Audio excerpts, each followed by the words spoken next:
کلو ارزن کربلا، صرف 10 محرم کو حسین نہیں بلاتے، ہر دن عاشور ہوتا ہے، صرف حسین اس کربلا کی تھوڑی سی چھوٹی سی زمین پر نہیں بلاتے، کلو ارزن کربلا، ہر زمین کربلا ہے۔ اور جب ہر روز عصر عاشورہ آتی ہے تو امام پھر بلاتے ہیں حل من ناصر ینصرنا، کون ہے جو میری نصرت کرے گا؟ مثلی لا یبایع مثلہ، میرے جیسا اس کے جیسے کی بیعت نہیں کر سکتا۔ اب جو بھی جس زمانے میں میرا کردار رکھتا ہوگا وہ اس جیسے کی بیعت نہیں کر سکتا۔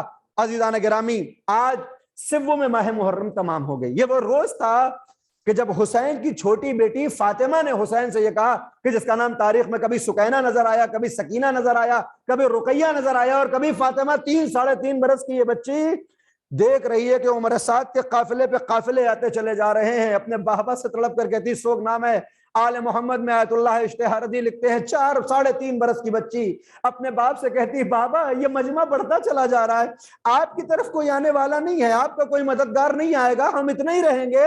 اب امام نے کہا کہ نہیں، ہمارا مددگار بھی آئے گا، عنقریب حبیب ہم سے ملاقات کرے گا، عنقریب حبیب ہم سے ملاقات کرے گا۔ امام نے جب اپنی فوج کو جمع کیا تھا نا، پرچم اسلامی سب کے ہاتھوں میں دینے کے بعد سب کو ایک ایک پرچم دے دیا، ایک پرچم باقی تھا۔ کسی نے بڑھ کے کہا، آقا یہ پرچم میرے حوالے کر دیجئے، میں دونوں ہاتھوں میں پرچم لے کر جاؤں گا۔ امام نے کہا نہیں، یہ پرچم میرے حبیب کے لیے ہے، یہ پرچم میرے حبیب کے لیے۔ کتنی محبت تھی حسین کو حبیب سے کہ ابھی حبیب ملحق نہیں ہوئے ہیں، امام حبیب کو یاد کر رہے ہیں۔ سکینہ جب ظالموں کی بڑھتی ہوئی فوج سے خوف کھا رہی ہیں تو حبیب کے نام سے سہارا دیا جا رہا ہے، لیجیے عزیزو، حبیب آ گئے۔ اور جب حبیب کے آنے کی خبر زینب تک پہنچی کہ حبیب ابن مظاہر آ چکا ہے، فضہ سے کہا حبیب کو میرا سلام کہنا، حبیب تنہا نہیں آیا ہے، مسلم ابن اوسجہ بھی ساتھ میں ہے۔ حبیب مسلم کو سلام کیا، حبیب نے اپنے امامے کو اتار کے زمین پہ پھینکا، مسلم تم دیکھ رہے ہو اب غلاموں کو شہزادیاں سلام کر رہی ہیں، اجرکم اللہ، خدا کسی غم میں آپ کو نہ رلائے، غلاموں کو شہزادیاں سلام کر رہی ہیں۔ حسین کتنا مظلوم ہو گیا۔